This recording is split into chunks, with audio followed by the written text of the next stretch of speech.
செய்தி. வணக்கம். விவி செய்திகளுக்காக செய்திகள் வாசிப்பது ஸ்வர்ணா. ராணிப்பேட்டை மாவட்டத்தில் 78வது சுதந்திர தினத்தை முன்னிட்டு மாவட்ட ஆட்சியர் சந்திரகலா தேசிய கொடியினை ஏற்றி வைத்து மரியாதை செலுத்தினார்.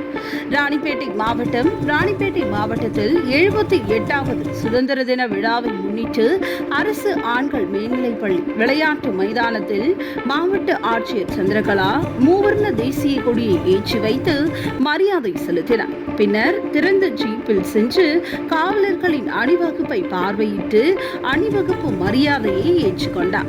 முன்னதாக இந்திய நாட்டிலேயே முதன்முறையாக ராணிப்பேட்டையில் நிறுவப்பட்ட அண்ணல் மகாத்மா காந்தி சிலைக்கு மாவட்ட ஆட்சியர் மாலை அணிவித்து மலர் தூவி மரியாதை செலுத்தினார். தொடர்ந்து மாவட்டத்தில் சிறப்பாக பணியாற்றிய காவலர்கள், அரசு ஊழியர்களுக்கு நற்சான்றிதழ்களை ஆட்சியர் சந்திரகலா வழங்கினார்.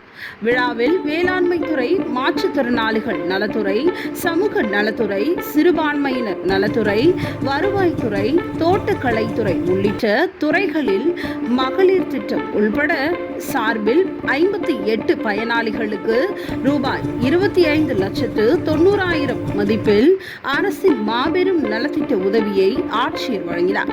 விழாவில் மாவட்ட காவல் கண்காணிப்பாளர் கிரண்சுத்தி, வருவாய் அலுவலர் சுரேஷ், கோட்டாட்சியர் ராஜராஜன், ஊரக வளர்ச்சி திட்ட இயக்குனர் ஜெயசுதா மற்றும் அரசு அதிகாரிகள், பொதுமக்கள் என பலர் கலந்து கொண்டனர். பின்னர் பள்ளி மாணவ மாணவிகளின் பரதநாட்டியம், ஆடல் பாடல் உட்பட கண்கவர் கலை நிகழ்ச்சிகள் நடைபெற்றது.